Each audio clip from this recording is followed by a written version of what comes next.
स्वामी जी, मंच पर आसीन आदरणीय डॉक्टर वेद प्रताप वैदिक जी, मेरे बड़े भाई सरीखे श्री देवेंद्र शर्मा जी, अजय भाई, मेरे बड़े भाई सरीखे श्री ओपी श्रीवास्तव जी, श्रीमती रेणु श्रीवास्तव जी, अन्य सभी सम्माननीय अतिथिगण, स्वामी जी का जैसा निर्देश है, मैं आपसे 15 मिनट में कुछ बातें कहना चाहता हूं, कुछ बिंदु आपके बीच में रखना चाहता हूं।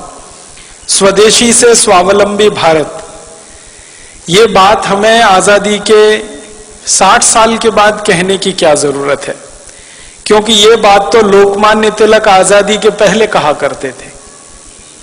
लोकमान्य तिलक सन 1905 में यही बात पर जगह जगह वर्कशॉप, सेमिनार, सिंपोजियम्स किया करते थे, स्वदेशी से स्वावलंबी भारत।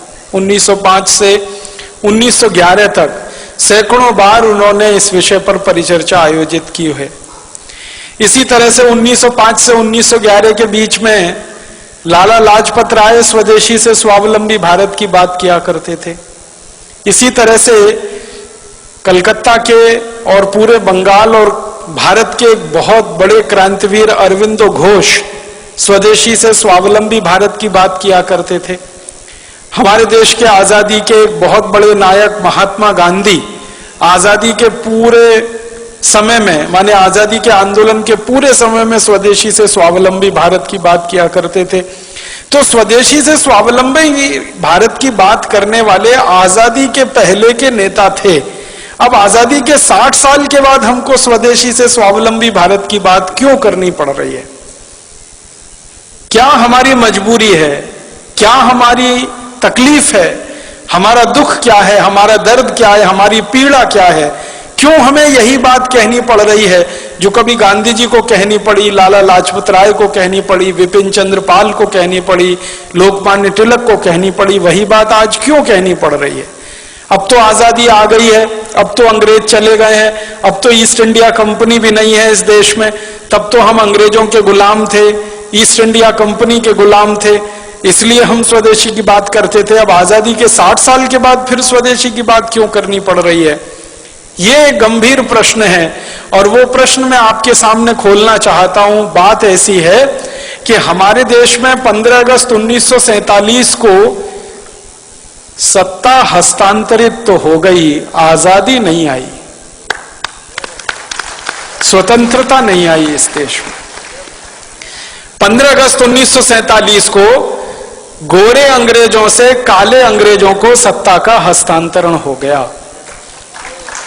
स्वतंत्रता नहीं आई, आजादी नहीं आई, क्योंकि स्वतंत्रता का मतलब है अपने तंत्र में जीना, आजादी का मतलब है अपनी व्यवस्थाओं में जीना। स्वदेश माने अपने देश की व्यवस्थाओं में जीना, अपने तंत्र की व्यवस्थाओं में जीना, तब हम स्वतंत्रता की बात कर सकते हैं। लेकिन आजादी के 60 साल के बाद तो एक भी तंत्र ऐसा बना नहीं इस देश में जो अपना हो। जिस संसद से कानून पारित होते हैं वो संसद अंग्रेजों की बनाई हुई है, वो अपनी कहां है? ये गोल गुंबद जो शून्य जैसा है, ये तो अंग्रेजों का बनाया हुआ ढांचा है 1927 में, जिसको महात्मा गांधी ने बहुत कड़े शब्दों में कहा था कि बम लगा के उड़ा दो इसको। गांधी जी के शब्द हैं ये। संसद को उड़ा दो, राष्ट्रपति भवन को उड़ा दो, क्योंकि वो वॉयसराय का घर हुआ करता था, गुलामी का प्रतीक है। तो गांधी जी से किसी ने कहा कि बापू आप तो अहिंसा वाले आदमी हैं और आप कह रहे हैं इसको उड़ा दो, तो उन्होंने कहा गुलामी के प्रतीकों को संभाल कर नहीं रखा जाता। कोई देश दुनिया में ऐसा नहीं है जो अपनी गुलामी के दौर के प्रतीकों को साज कर, संवार कर, धोकर और पोंछ कर रखता। हमने रखा हुआ है। हमारा तंत्र जो संसद हमने बनाई है, दुर्भाग्य से जिसको हम संसदीय लोकतंत्र कहते हैं, ये तो अंग्रेजों का सिस्टम है पूरा का पूरा, जिसको इंग्लैंड में वेस्टमिनिस्टर सिस्टम कहा जाता है, उसको हमने दुर्भाग्य से पार्लियामेंट्री डेमोक्रेटिक सिस्टम कहना शुरू कर दिया, जो कहीं से भी पार्लियामेंट्री नहीं है और कहीं भी डेमोक्रेटिक नहीं। आजादी आई नहीं है, स्वतंत्रता मिली नहीं है, बस इतनी ही स्वतंत्रता और आजादी है जो मैं आपसे कह रहा था कि पहले गोरे अंग्रेजों का शासन चलता था, अब काले अंग्रेजों का शासन चलता है। व्यवस्थाएं सबकी सब वही हैं, कानून सबके सब वही हैं, नीतियां सबकी सब वही हैं, सब कुछ अंग्रेजों के जमाने का आज भी चल रहा है इस देश में। इसलिए हमको आज भारत स्वाभिमान की तरफ से स्वदेशी की बात फिर करनी पड़ रही है, क्योंकि सब कुछ अधूरा है 15 अगस्त 1947 के बाद। मैं आपको बहुत दुख के साथ एक बताना चाहता हूं, अंग्रेजों ने भारत को गुलाम बनाया और भारत जैसे 50 देशों को गुलाम बनाया। उनमें से कुछ देश हैं जैसे कनाडा है, ऑस्ट्रेलिया है, न्यूजीलैंड है, ये एक ग्रुप के देश हैं। भारत है, पाकिस्तान है, बांग्लादेश है, ये दूसरे ग्रुप के देश हैं। मॉरिशस है, श्रीलंका, ये तीसरे ग्रुप के देश हैं। ये ग्रुपिंग किस तरह की है? अंग्रेजों ने 3 तरह के देश गुलाम बना के रखे थे। एक देश को अंग्रेज कहा करते थे सेल्फ गवर्निंग कॉलोनीज।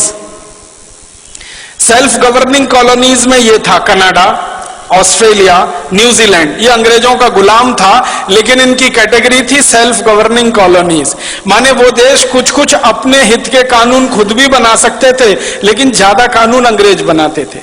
दूसरे ग्रुप में श्रीलंका, मॉरिशस जैसे देश थे जिनको क्राउन कॉलोनीज कहा जाता था उस जमाने में। क्राउन कॉलोनीज में श्रीलंका था, मॉरिशस था, ये सूरीनाम वगैरह ये देश थे। और तीसरा था डिपेंडिंग कॉलोनीज, उनमें भारत, पाकिस्तान वगैरह वगैरह थे।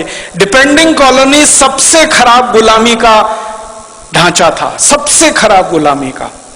उसमें क्या होता था कि आपको अपने हाथों, अपने देश के लिए, अपनी व्यवस्थाओं के लिए कुछ भी करने का अधिकार ही नहीं है, सब कुछ अंग्रेजों के पास है, आप तो उनके पूरे डिपेंडेंट हैं। तो वो हम डिपेंडेंट अंग्रेजों के हो गए क्योंकि हमारे यहां गुलामी आ गई और वो हमारी कुछ छोटी मोटी गलतियों से आ गई। ईस्ट इंडिया कंपनी यहां व्यापार करने के लिए घुस गई। एक राजा था जहांगीर, उसने आगा न देखा न पीछा, लाइसेंस दे दिया व्यापार करने का। जैसे आजकल हमारे नेता विदेशी कंपनियों को व्यापार करने के लाइसेंस दे देते हैं थोड़े से पूंजी के लालच में कि विदेशी पूंजी आएगी, थोड़ी विदेशी पूंजी आएगी। इन मूर्ख नेताओं को यह नहीं मालूम है कि बाहर के बोतल के दिए हुए खून से कोई मरीज जिंदा नहीं बचता। अगर किसी व्यक्ति का खून बनना बंद हो जाए, अगर किसी देश में पूंजी का उत्पादन होना बंद हो जाए, तो बाहर की पूंजी लाकर किसी देश का विकास नहीं हो सकता। जैसे किसी मरीज के शरीर में खून बनना बंद हो जाए, तो बोतल का खून चढ़ाकर कितने दिन जिंदा रखेंगे आप उस मरीज को? आखिर उसको आज नहीं तो कल अपना खून बनाना ही पड़ेगा, तभी वो जिंदा रहेगा। वैसे ही पूंजी की जरूरत है तो पूंजी उत्पादन का तरीका बढ़ाना पड़ेगा, बनाना पड़ेगा, न कि ये कि हम भीख मांग के हमेशा पूंजी लाएंगे। तो विदेशी पूंजी पर आधारित ये देश बनाने के चक्कर में सारे दरवाजे खोल दिए। आजादी मिलने के 50 साल भी पूरे नहीं हुए, सारे दरवाजे फिर खुल गए। फिर से विदेशी कंपनियों का स्वागत है, ग्लोबलाइजेशन है, लिबरलाइजेशन है, प्राइवेटाइजेशन है, हजारों हजारों कंपनियों को बुलाया जा रहा है। हर एक क्षेत्र में उनको व्यापार करने का लाइसेंस दिया जा रहा है। जिन जिन क्षेत्रों में हम व्यापार करते थे अच्छा, वहां भी उनको बुलाया जा रहा है। पानी बेचने के लिए विदेशी कंपनियां आ गई, आलू का चिप्स बेचने के लिए आ गई, टमाटर की चटनी बेचने के लिए आ गई, आम का अचार बेचने के लिए विदेशी कंपनियां आ गई, डबल रोटी, पाव रोटी बेचने के लिए, अंडरवियर, बनियान बेचने के लिए विदेशी कंपनियां, क्रीम पाउडर, लिपस्टिक बेचने के लिए विदेशी कंपनियां। साधारण सी छोटी छोटी चीजों से लेकर हर बड़ी चीज तक सब कुछ विदेशी बेचेंगे इस देश में, ऐसा माहौल बनाया जा रहा है। और उसी में जीएम फूड वाली विदेशी कंपनियों के लिए भी लाइसेंस दिए जा रहे हैं और उनको भी यहां बुलाया जा रहा है। जिनको बुलाने को दुनिया का कोई देश तैयार नहीं है, उनको भारत सरकारें दरवाजा खोल के बुला रही हैं, आइए हमारे यहां, जो करना है करिए, बस थोड़ा सा हमको पूंजी निवेश की जो जरूरत है उसमें पूर्ति होती रहे, थोड़ा टैक्स मिलता रहे और नेताओं को वाइंडिंग अप चार्जेस मिलते रहे, रिश्वत मिलती रहे, घूस मिलती रहे। हर विदेशी कंपनी के लिए दरवाजा खुला है। ऐसा लगता है कि भारत कोई खैराती धर्मशाला हो गया है जिसमें हर एक के लिए दरवाजा खुला है, सबको बुलने आने की खुली छूट है। अभी थोड़े दिन पहले हम जिनको भगा रहे थे भारत छोड़ो, अब उनको बुला रहे हैं वापस आओ। 1942 में महात्मा गांधी का नारा था इस देश में, क्रांतिकारियों का नारा था क्विट इंडिया, छोड़ो भारत। अब हमारे देश के प्रधानमंत्री और मुख्यमंत्रियों का नारा है निट इंडिया, वापस आओ, KNIT, फिर जुड़ जाओ हमारे देश से। तो इतनी बेशर्म हमारे देश में नेतागिरी आई है, क्योंकि मैंने पहले ही कहा कि ये गोरे अंग्रेजों की जगह काले अंग्रेजों ने ले ली है। दिल दिमाग उनका वैसे ही चलता है जैसे अंग्रेजों का चलता था। आज हमारा देश दुर्भाग्य से पूरा का पूरा खतरे में है, क्योंकि ऐसे नेता देश में कुर्सी पर काबिज हैं जो हर क्षेत्र में विदेशी कंपनियों को बुला रहे हैं। उन्होंने इतिहास से सबक नहीं सीखा है कि एक गलती जहांगीर ने की थी जिसकी सजा पूरे देश ने 200 साल भुगती थी।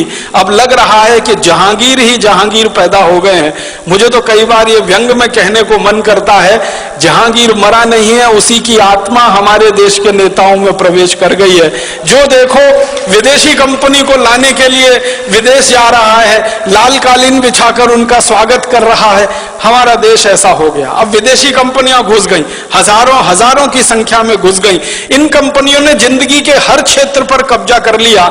सवेरे आप सोकर उठें तो आपका टूथपेस्ट, बाथरूम में जाएं तो शेविंग किट्स, फिर नहाएं तो उसके बाद साबुन, फिर कपड़ा धोएं तो उसके साबुन, फिर बाहर निकलें तो कपड़े पहने, जूते पहने, चप्पल पहने, क्रीम पाउडर लिपस्टिक इस्तेमाल करें, सब कुछ विदेशी, सवेरे से शाम तक। रात को सोने जाए तो मच्छर भगाने वाली अगरबत्ती भी विदेशी, और जिस मच्छरदानी में सोए वो मच्छरदानी विदेशी, जिस बिस्तर पे सोए उसका गद्दा विदेशी, गद्दे के ऊपर चादर विदेशी, सब कुछ विदेशी हो गया। 50 साल पहले तक इस देश में स्वदेशी स्वदेशी स्वदेशी स्वदेशी मंत्र हुआ करता था। आज इस देश के नेताओं ने विदेशी विदेशी विदेशी सब बना दिया। तो आजादी के 60-62 साल में हर क्षेत्र में विदेशीकरण जब हो रहा हो तब स्वदेशी की बात करनी ही पड़ेगी। और आजादी के 60-62 सालों में जब हर क्षेत्र में परावलंबन बढ़ रहा हो तो हमें फिर स्वावलंबन की बात करनी ही पड़ेगी। इसलिए स्वदेशी से स्वावलंबन की बात आज हमें करनी पड़ रही है। मैं आपको एक बहुत खराब बात कहना चाहता हूं, लेकिन वो आपको जानना जरूरी है एक सच के रूप में। हमारे देश में आजादी जब आने के लिए आंदोलन चल रहा था, संघर्ष चल रहा था, तो नेताओं के 2 वर्ग थे। एक वर्ग था नेताओं का जो ये कहता था संपूर्ण आजादी चाहिए और अपनी शर्तों पर चाहिए, क्योंकि कोई भी देश दूसरे देश को गुलाम बनाए ये उसके संवैधानिक अधिकार का हनन है। किसी भी देश को गुलाम बनाना किसी भी सभ्यता में, किसी भी संस्कृति में, किसी भी समय में परमिसिबल नहीं है, उसकी अनुमति नहीं है। तो एक वर्ग था देश में नेताओं का, जिनमें लाला लाजपत राय, विपिन चंद्र पाल, लोकमान्य बाल गंगाधर तिलक, अरविंदो घोष, भगत सिंह, ऊधम सिंह, चंद्रशेखर आजाद, सुभाष चंद्र बोस, अशफाक उल्लाह, राम प्रसाद बिस्मिल, ये सब क्रांतिकारियों की एक लंबी सूची है जो ये मानते थे कि आजादी चाहिए, स्वतंत्रता चाहिए और हमारी शर्तों पर चाहिए, अंग्रेजों की शर्तों पर नहीं। लेकिन इसी देश में एक दूसरा वर्ग था नेताओं का जो ये कहता था कि ना आजादी चाहिए ना स्वतंत्रता चाहिए, हमको तो अंग्रेजों की साठगांठ करके सरकार चाहिए। ना आजादी चाहिए ना स्वतंत्रता चाहिए, अंग्रेजों के साथ कुछ दोस्ती हो जाए, एक खराब शब्द है कोलिशन बन जाए अंग्रेजों के साथ, गवर्नमेंट हो जाए हमारी। एक नेताओं का वर्ग ऐसा भी था जिसके नेता थे पंडित मोतीलाल नेहरू, जिसके नेता थे फिरोज शाह मेहता, जिसके नेता थे सुरेंद्र नाथ बनर्जी, जिसके नेता थे सुरेंद्र नाथ सेन। ये नेताओं का एक वर्ग था जो ये कहता था अंग्रेजों से गठजोड़ करके किसी तरह भारत में एक ऐसी सरकार बने जिसमें पंडित मोतीलाल नेहरू और उनके सहयोगी मंत्री हो जाएं और अंग्रेजों का प्रधानमंत्री रहे, ये उसके नीचे मंत्री रहे, बस देश में चलता रहे। आजादी की क्या मतलब, स्वतंत्रता का क्या मतलब। तो एक वर्ग था ऐसे नेताओं का जो अंग्रेजों से गठजोड़ करके सरकार बनाना चाहता था, और एक वर्ग था ऐसे नेताओं का जो संपूर्ण आजादी और स्वतंत्रता लाना चाहता था। दुर्भाग्य क्या हुआ, जब यह देश आजाद हुआ तो जिस नेता के हाथ में यह कमान गई या जिन नेताओं के समूहों के हाथ में देश की आजादी की कमान गई, वो वही थे जो अंग्रेजों के साथ मिलकर किसी तरह देश में सत्ता और गठजोड़ करना चाहते थे। तो मानसिकता अंग्रेजियत वाली थी। तो आजादी मिलते ही उन्होंने देश में वो कुछ भी नहीं किया जो होना चाहिए था आजादी के तुरंत बाद। हमारी भाषा विदेशी हो गई क्योंकि हम गुलाम थे। आजादी आई तो भाषा स्वदेशी होनी चाहिए, वो नहीं हो पाई। हमारी भूषा विदेशी हो गई थी, जो आजादी के पहले थी। हमारी भूषा स्वदेशी होनी चाहिए थी, वो नहीं हो पाई। हमारा भोजन विदेशी हो गया था अंग्रेजों के समय में। अंग्रेजों के बाद हमारा भोजन स्वदेशी होना चाहिए था, वो नहीं हो पाया। हमारा भजन विदेशी हो गया था अंग्रेजों के जमाने में, वो भजन स्वदेशी होना चाहिए था, वो भी नहीं हो पाया। ना भाषा बदली, ना भूषा बदली, ना भोजन बदला, ना भजन बदला। और तो और भेषज हमारी औषधि जो पूरी स्वदेशी होनी चाहिए थी आयुर्वेद आधारित, वो पूरी की पूरी अंग्रेजियत आधारित एलोपैथी में चला गया। माने आजादी के बाद बदला कुछ नहीं, ना भाषा, ना भोजन, ना भूषा, ना भेषज, ना भजन, कुछ नहीं बदला। बदला क्या? एक ही चीज बदली, माउंटबेटन की जगह पंडित जवाहरलाल नेहरू, माउंटबेटन की जगह उनके मंत्रिमंडल के XYZ, और कुछ नहीं बदला इस देश में। सबका सब वैसे का वैसा ही रहा। हमारे देश में संविधान सभा बनाई गई, संविधान सभा में बार बार बहस हुई भाषा के सवाल पर, लेकिन उस मामले को पीछे लटकाया गया। बार बार बहस हुई कि अंग्रेजों का कोई प्रतीक हमें नहीं रखना है इस देश में, उसको ऐसे ही लटका के छोड़ दिया गया। सारी की सारी संविधान सभा की बहस बेकार हो गई जब 1935 के गवर्नमेंट ऑफ इंडिया एक्ट को भारत का संविधान बना दिया हमारे देश के लोगों ने। बहुत दुख और अफसोस होता है, गवर्नमेंट ऑफ इंडिया एक्ट अंग्रेजों ने बनाया था भारत को 1000 साल गुलाम बनाकर भारत पर शासन करने के लिए, वो हमारे देश का संविधान बन गया। गवर्नमेंट ऑफ इंडिया एक्ट का कॉमा फुल स्टॉप और भारत के संविधान का कॉमा फुल स्टॉप आप मिला लीजिए, कोई अंतर नहीं है उसमें। और जब ये बात उठी तो ये कहा गया भाई जल्दी है, जल्दी है, जल्दी है, इतनी जल्दी में भारत का नया संविधान नहीं बन सकता, तो थोड़ा गवर्नमेंट ऑफ इंडिया एक्ट ले लिया, फिर अमेरिका के संविधान से, कनाडा के संविधान से, ब्रिटेन के संविधान से, यहां से वहां से, वो कटिंग पेस्टिंग होती है ना, जैसे PhDs किए जाते हैं ना हमारे देश में। 10 किताबें इकट्ठी कर ली, फिर उसमें से 11 छप गई, वैसे ही दुनिया भर की 10 किताबें इकट्ठी हो गई, 11 हमारी बन गई। भारत का संविधान, जिसका सबसे बड़ा झूठ है वो वाक्य जिसमें कहा गया है हम भारत के लोग इस संविधान को आत्मार्पित करते। कब किया था? कोई बता दे मुझे, भारत के लोगों ने उसको आत्मार्पित? संविधान सभा के कुछ नेताओं ने उसको आत्मार्पित कर लिया, तो वो भारत के लोगों ने आत्मार्पित कर लिया, ये कैसे कह सकते हैं? कभी रेफरेंडम करा के देख ले इस देश में, कब किया था हमने आत्मार्पित उस संविधान? कानून अंग्रेजों ने बनाए 34,735 हिंदुस्तान को गुलाम बनाने के लिए, सारे के सारे कानून बिना कॉमा फुल स्टॉप के आज भी चल रहे हैं। इंडियन पुलिस एक्ट अंग्रेजों का बनाया हुआ, इंडियन सिविल सर्विसेज एक्ट अंग्रेजों का बनाया हुआ, इंडियन पीनल कोड अंग्रेजों का बनाया हुआ, क्रिमिनल प्रोसीजर कोड अंग्रेजों का बनाया हुआ, सिविल प्रोसीजर कोड अंग्रेजों का बनाया हुआ, और तो और इंडियन एविडेंस एक्ट अंग्रेजों का बनाया हुआ, इंडियन सिटीजनशिप एक्ट। हम भारत के नागरिक हैं नहीं है, ये भी अंग्रेज तय करके गए हैं। उस कानून के आधार पर हम भारत की नागरिकता पाते हैं या नागरिक हो पाते हैं। कानून वैसे ही है, भाषा वैसी है, शिक्षा पूरी की पूरी जो अंग्रेज छोड़कर गए थे वही की वही है, स्वास्थ्य व्यवस्था, चिकित्सा व्यवस्था जो अंग्रेज छोड़कर गए थे वही की वही है। हमारे देश की एक भी व्यवस्था नहीं बदली है सिवाय एक नाम बदलने के, कि जहां पहले माउंटबेटन का नाम होता था, कर्जन का नाम होता था, लिलिथगो का नाम होता था, वॉरेन हेस्टिंग्स का नाम था, क्लाइव का नाम था, वहां पर अब हमारे हिंदुस्तान के कुछ देशी नाम आ गए। व्यवस्था सब की सब वही है। और तो और मैं आपको एक शर्म की बात बता रहा हूं, आजादी मिलने के 50 साल बाद तक हिंदुस्तान की संसद में बजट शाम को पेश होता था, शाम को 5 बजे। आजादी मिलने के 50 साल बाद तक। क्यों? जब हमारी संसद में शाम के 5 बजते हैं तो लंदन की संसद में सवेरे के 11:30 बजते हैं। ब्रिटिश संसद में सवेरे 11:30 बजे किसी को सुनना हो बजट तो अंग्रेज सुन सके, इसके लिए आजादी मिलने के 50 साल बाद तक, सन 1997 तक बजट शाम को 5 बजे आता रहा। इतनी गुलामी में यह देश रहा है, इतनी गुलामी। अंग्रेजों ने वंदे मातरम को बैन कर दिया था हमारे देश में। आजादी मिलने के 50 साल बाद तक हमारे देश की संसद में वंदे मातरम नहीं गाया जा सका। ये शर्म की बातें हैं हम सबके लिए। तो इसलिए हमारा मानना है, कम से कम मेरा तो मानना है, आजादी आई नहीं है स्वतंत्र, कम से कम मेरा तो मानना है आजादी आई नहीं है, स्वतंत्रता मिली नहीं है, सत्ता का हस्तांतरण हो गया, गोरे अंग्रेज चले गए, काले अंग्रेज आ गए, देश वैसे ही चल रहा है, व्यवस्था वैसे ही चल रही है। इसलिए ना किसानों की हालत सुधरती है, ना मजदूरों की हालत सुधरती है, ना गरीबों की हालत सुधरती है, ना मजलूमों की हालत सुधरती है, क्योंकि ये व्यवस्था जो आज चल रही है ये तो अंग्रेजों ने बनाई थी लूट के लिए, खसोट के लिए, बर्बादी के लिए। आजादी मिलने के बाद अगर व्यवस्था वही चलेगी और आप ये कहो लूट ना हो, तब तो ये होने वाला नहीं है। लूट तो इस व्यवस्था का मुख्य आधार है। पहले अंग्रेज लूटते थे, अब हमारे ही काले अंग्रेज लूटते हैं इस देश को।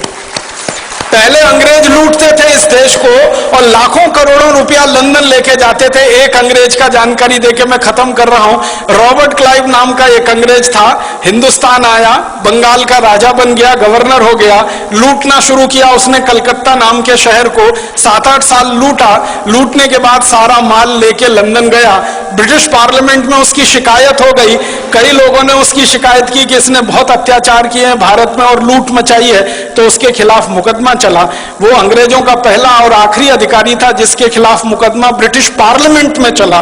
तो एमपीस कुछ खड़े हो गए और उससे पूछने लगे, भाई तुमने क्या लूटा है, कितना लूटा है? तो कहता है कि मैंने जितना भी लूटा है उसका आकलन तो नहीं किया है, लेकिन भारत से लाने के लिए पानी के मुझे 900 जहाज लगे, 900 शिप्स भर के मैं सोना चांदी हीरा जवाहरात कलकत्ता से लूट कर लाया। तो फिर एक अंग्रेज पूछता इसका वैल्यू बताओ, तो कहता रफली 1000 मिलियन स्टर्लिंग पाउंड्स। एक अंग्रेज इतना लूट के ले गया, लंदन में उसने जमा कर लिया। तो ये तो अंग्रेज था जो विदेश से आया और हिंदुस्तान को लूट कर ले गया। अब काले अंग्रेजों ने इस देश का 72,80,000 करोड़ रुपए पिछले 60 साल में लूटा है और स्विट्जरलैंड की बैंकों में जमा कर रखा है। आप बताइए इनमें और अंग्रेजों में क्या फर्क है? तो इसलिए इन काले अंग्रेजों के खिलाफ ऐसी ही लड़ाई लड़नी पड़ेगी जो गोरे अंग्रेजों के खिलाफ लड़नी पड़ी थी। इन काले अंग्रेजों को हिंदुस्तान से ऐसे ही भगाना पड़ेगा जैसे कभी अंग्रेजों को भगाना पड़ा था, और इस व्यवस्थाओं को खत्म कर देना पड़ेगा जो अंग्रेज हमारे यहां छोड़कर चले गए हैं। हमारी पूरी की पूरी कृषि व्यवस्था और कृषि नीति अंग्रेजों की है, वाणिज्य व्यवस्था वाणिज्य नीति अंग्रेजों की है, टैक्सेशन का सारा सिस्टम अंग्रेजों का है, एजुकेशन पूरा अंग्रेजों का है, सिलेबस पूरा अंग्रेजों का है। और तो और सब्जेक्ट नहीं बदल पाए हम आजादी के 60 साल में। एंथ्रोपोलॉजी अंग्रेज पढ़ाया करते थे गुलाम लोगों के अध्ययन के लिए, वो आज भी पढ़ाया जा रहा है इस देश में। तो बहुत शर्म है हम सबको अपने आप पर और अफसोस है। इसलिए हमें स्वदेशी की बात, स्वावलंबन की बात फिर कहनी पड़ रही है आजादी के 62 साल में। और एक अधूरी लड़ाई जो छूट गई 1947 15 अगस्त में, वो अधूरी लड़ाई को हमें पूरा करना है। स्वतंत्रता हमें लानी है, स्वराज्य की स्थापना हमें करनी है, स्वदेशी को लाना है, स्वराज्य और स्वदेशी को लाकर ऐसा एक तंत्र बनाना है जो सुजलाम सुफलाम भारत का प्रतीक बने। ये बोलकर आप सभी का आभार, बहुत धन्यवाद।